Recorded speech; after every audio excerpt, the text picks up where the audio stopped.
প্রবল চাপে সিপিএম এর অন্যতম ভরসা বর্তমান রাজ্যসভার সাংসদ আইনজীবী বিকাশ রঞ্জন ভট্টাচার্য। তিনি এতটাই চাপে নিজের স্বভাব বিরুদ্ধ একটি কাজ তিনি করে ফেলেছেন। কি কাজ?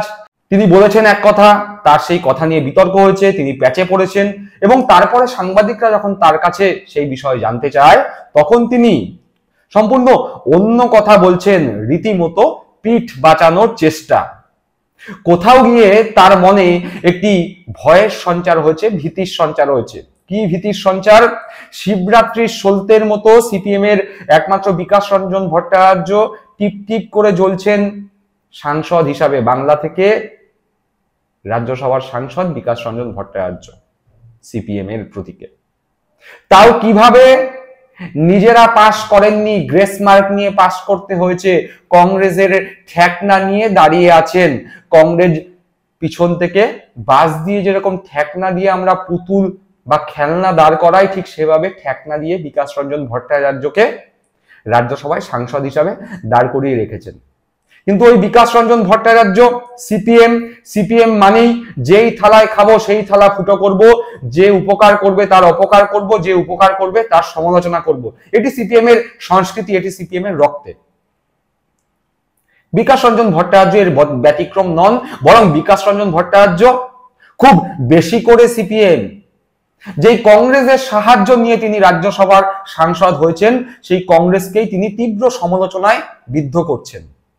তিনি ইন্দিরা গান্ধীর সমালোচনা করেছেন, তিনি এমার্জেন্সি নিয়ে কংগ্রেসের শাসনকালকে সমালোচনা করেছেন। তিনি আবার বলছেন যে সাইবাড়িতে যে গণহত্যা সিপিএম করেছিল, সেই গণহত্যা নিয়ে নাকি মিথ্যাচার হয়েছিল, বামপন্থীদের সম্পর্কে কুৎসা রটানো হয়েছিল। বিকাশ রঞ্জন ভট্টাচার্য কথা বলছেন।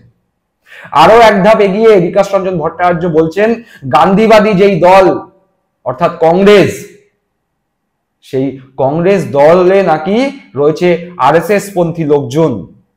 কে বলছেন? বিকাশ রঞ্জন ভট্টাচার্য। তিনি কে বর্তমানে? তিনি বর্তমানে সিপিএম এর রাজ্যসভার সাংসদ, তাও কংগ্রেসের বিধায়কদের ভোটে জয়ী হয়ে যেই থালায় খাচ্ছেন, যাদের দয়ায় রাজ্যসভায় সাংসদ হচ্ছেন, তাদেরই সমালোচনা করছেন। বিকাশ রঞ্জন ভট্টাচার্য ঠিক কি সমালোচনা করেছে সিপিএম এর, একবার শোনা যাক। রাজনৈতিক সমীকরণ পরিবর্তন হয়, সামাজিক পরিস্থিতি পরিবর্তন হয়, সেই সমস্ত পরিবর্তিত পরিস্থিতির উপর দাঁড়িয়ে রাজনৈতিক সমীকরণও বদলায়। সে রাজনৈতিক সমীকরণ বদলেছে মানেই যে অতীতের যে ঘটনাগুলো, সেই ঘটনাগুলো ইতিহাস থেকে মুছে যায় তা তো নয়। আমরা উপেক্ষা করতে পারবো যে ইন্দিরা গান্ধীর আমলে যে ইমার্জেন্সি হয়েছিল, সেই ইমার্জেন্সিটা একটা অত্যন্ত কালো অধ্যায়। আমি তো পার্লামেন্টে ওই 3 মিনিট সময়ের মধ্যে এই কথা বলেছি যে আমাদের কনস্টিটিউশনাল হিস্ট্রিতে ইমার্জেন্সি একটা ব্ল্যাক স্পট। পাশাপাশি ইন্দিরা গান্ধী ক্ষমা চেয়েছেন, সেটাও বলেছি। এখানে ঐতিহাসিক ঘটনা, সাইবাড়িতে যে ঘটনা ঘটেছিল সেই রকম একটা উত্তাল সময় যখন কংগ্রেসের মধ্যে বহু অংশের মানুষ ছিলেন। এখনো দেখা যাচ্ছে কংগ্রেসের মধ্যে একদল মানুষ আছেন যারা প্রকৃতপক্ষে আরএসএস এর দিকেই তাদের মতামত প্রকাশ করছেন, তাদের ভূমিকা যার বিরুদ্ধে রাহুল লড়াই করছেন। অতএব সাইবাড়ির ঘটনা একটা ঘটনা, সেই ঘটনা ইতিহাস থেকে মুছে দেওয়া যায় না। যারা মনে করছেন সাইবাড়ির ঘটনা ইতিহাস থেকে মুছে গেছে, তারা তো ইতিহাসকে অস্বীকার করছেন। অতএব সে আলোচনা বারবার উঠে আসবে এবং সাইবাড়ি ঘটনা নিয়ে দক্ষিণ পন্থার পক্ষ থেকে বামপন্থীদের বিরুদ্ধে অনেক কুৎসা অপপ্রচার করা হয়েছে। সেগুলো কিন্তু কংগ্রেসের অফিসিয়াল জায়গা থেকে হয়নি। আমার নিজের এতটুকু বিশ্লেষণ, কংগ্রেসের সেই সময় যে ভূমিকা ছিল, সেই ভূমিকার বিরুদ্ধে, সেই ভূমিকা তখন তৎকালীন সময় স্বৈরাচারী ভূমিকা ছিল, সেই ভূমিকা তৎকালীন গরিব মানুষের বিরোধী ভূমিকা ছিল। তার বিরুদ্ধে তো সিপিআইএম এর লড়াই, ধারাবাহিক লড়াই, সেই লড়াই আজও চলছে। কিন্তু আজকে লড়াইয়ের প্রেক্ষিতটা পাল্টে গেছে। আজকে ভারতবর্ষের বুকে মূল শত্রু হয়ে দাঁড়িয়েছে দক্ষিণপন্থী আরএসএস, যারা ভারতবর্ষের মানুষের বিভাজন চান। অতএব সেক্ষেত্রে যারা বিভাজন চান না, আমাদের কাছে এই মুহূর্তে সবচেয়ে বড় যে সংকট, সেই সংকট থেকে মুক্তি পাওয়ার জন্য তো আমাদের পরিস্থিতি অনুযায়ী মোকাবিলা করতে হবে। শুনলাম বিকাশ রঞ্জন ভট্টাচার্যের সেই বক্তব্য। বিকাশ রঞ্জন ভট্টাচার্য তো নিজের মনের কথা, নিজেরা যেটা বিশ্বাস করেন, সিপিএম যেটা বিশ্বাস করে, সেই কথা বলেছেন।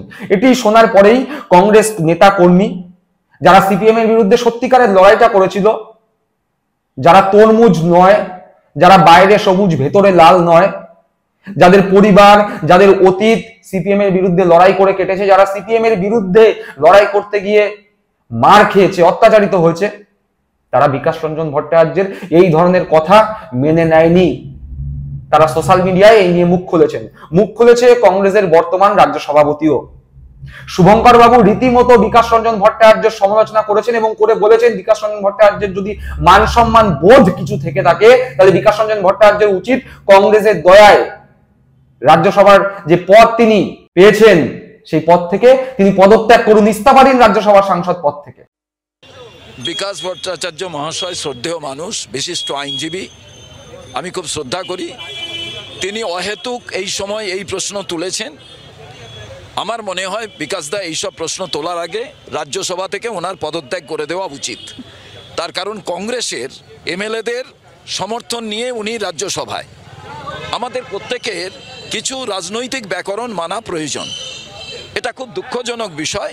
উনি যে প্রশ্ন করেছেন বলেছেন, এবার উল্টিয়ে বহু কংগ্রেসের নেতৃবর্গ আমাকে বলেছেন, আমি কাউকে কোনো বয়ান দিতে বারণ করেছি, যে উনি আরএসএস এর লোক, কংগ্রেসের ভেতরে আছে বলছেন, উনি আরএসএস এর হয়ে কাজ করছেন না, এটা যদি কংগ্রেসের থেকে বলে কোনো অন্যায় হবে কি? আর এরপরেই বিকাশ রঞ্জন ভট্টাচার্যের মনে ভয় ধরেছে, ভীতি হয়েছে। তিনি ভাবতে পারছেন না যে তার বহু শখের এই রাজ্যসভার সাংসদ পদ চলে যেতে পারে। তার মধ্যে ভয় ধরে গেছে। তার কারণ তিনি বিলক্ষণ জানেন সিপিএম পশ্চিমবাংলায় আর ভোটে জিতবে না। একটি বিধানসভা সিটে জেতাও তাদের পক্ষে বেশ কষ্টকর। তাহলে কিভাবে রাজ্যসভায় যাবেন? সেই তো কংগ্রেসের দয়ায় যেতে হবে। আর সেই কংগ্রেস সম্পর্কেই তিনি সমালোচনা করে ফেলেছেন। এবার কংগ্রেস নেতাকর্মীরা ক্ষুব্ধ। ভবিষ্যতে যদি কংগ্রেস নেতাকর্মীরা যেরকম ভাবে ক্ষুব্ধ হয়েছেন, তার ফলে কংগ্রেস হাইকমান্ড যদি আর তাকে রাজ্যসভায় সাহায্য না করে, তিনি যদি আর রাজ্যসভায় যেতে না পারেন, ফলে তিনি তার কথা ঢোক গিলেছেন। তিনি বলছেন, না না, আমি সে কথা বলতে চাইনি, আমার কথা ভুল ব্যাখ্যা করা হয়েছে। কংগ্রেস নেতারা আমার কথা ঠিক বুঝতে পারেনি, তারা না বুঝে কথা বলছে। আমি তো আসলে মমতা বন্দ্যোপাধ্যায়ের সমালোচনা করেছিলাম, আমি তো আসলে মমতা বন্দ্যোপাধ্যায়কে আরএসএস বলছিলাম। চলুন শুনি বিকাশ রঞ্জন ভট্টাচার্য ঠিক কি বলেছেন। খুব দুর্ভাগ্য হচ্ছে শুভঙ্কর বাবু বা তার দলের অন্যান্য লোকেরা অনেকেই আমি দেখছি বলছেন তারা আমার বক্তব্যটা শুনেননি, বক্তব্যটা বোঝেননি। বক্তব্যের প্রেক্ষিতটা ছিল যে মমতাকে দল থেকে তাড়ানো ভুল হয়েছে। সেই প্রেক্ষিতেই বলেছি যে কংগ্রেসের ভেতরে বহু ধরনের মানুষ আছেন, আরএসএস এর লোকেরা আছেন। মমতা আরএসএস এর লোক ছিলেন, তাকে তাড়িয়ে কংগ্রেস ঠিক করেছে। আমার বক্তব্যটা মন দিয়ে শুনুন, ভালো করে বুঝুন। কংগ্রেসের যে বর্তমান লড়াই চলছে রাহুল গান্ধীর নেতৃত্বে, সেই লড়াইয়ের মর্মবস্তুতে উপলব্ধি করুন, তাহলে বুঝতে পারবেন যে আমার বক্তব্যটা সঠিকই ছিল। যারা পোস্ট করছেন তারা অন্ধের ভস্তি দর্শনের মতো পোস্ট করছেন, তারা কেউ কি আমার বক্তব্যটা শুনেছেন? শুনলাম বিকাশ রঞ্জন ভট্টাচার্যের সেই কথা, দেখলাম বিকাশ রঞ্জন ভট্টাচার্যের সেই পাল্টি। এই বিকাশ রঞ্জন ভট্টাচার্যরাই আবার নীতির কথা বলে না। দিনের পর দিন কংগ্রেস কর্মীদের হত্যা করেছে সিপিএম, সাইবাড়িতে হত্যা করেছে, আনন্দমার্গী সাধুদের হত্যা করেছে, বহু কংগ্রেস কর্মীর বাড়িতে সাদা থান পাঠিয়ে থ্রেট দিয়েছে। কংগ্রেস কর্মীদের রীতিমতো জীবনটাকে নরক করে তুলেছিল এই সিপিএম। বিকাশ রঞ্জন ভট্টাচার্য ব্যতিক্রম নন। আর সেই বিকাশ রঞ্জন ভট্টাচার্য নির্লজ্জের মতো কংগ্রেসের দয়ায় সংসদে পৌঁছে রাজ্যসভার সংসদ হয়ে কংগ্রেসের সমালোচনা করছেন। নির্লজ্জ বিকাশ বাবু লজ্জা করছে না? নির্লজ্জতার কতটা সীমা অতিক্রম করলে সিপিএম হওয়া যায়, বিকাশ বাবু আপনাকে এবং আপনাদের মতো সিপিএম এর নেতাদের দেখে তা বোঝা যায়। যদি আপনার শরীরে বিন্দু মাত্র সম্মান থেকে থাকে তাহলে পদত্যাগ করুন। ক্ষমতা থাকলে নিজেদের দল থেকে জয়ী বিধায়কদের ভোটে নির্বাচিত হয়ে রাজ্যসভায় যান, ভেবে দেখবেন। দর্শক বন্ধুরা, আপনারা কি মনে করেন কংগ্রেসের কি উচিত ভবিষ্যতে আর বিকাশ রঞ্জন ভট্টাচার্য বা সিপিএম এর অন্যান্য নেতাদের রাজ্যসভায় পাঠাতে সাহায্য করা? কংগ্রেসের উচ্চ নেতৃত্ব কি এই বিষয়ে কোনো সিদ্ধান্ত নেবে? আপনাদের মূল্যবান মতামত কমেন্ট বক্সে কমেন্ট করে জানাবেন। ভালো থাকবেন, সুস্থ থাকবেন। জয় হিন্দ, বন্দে মাতরম।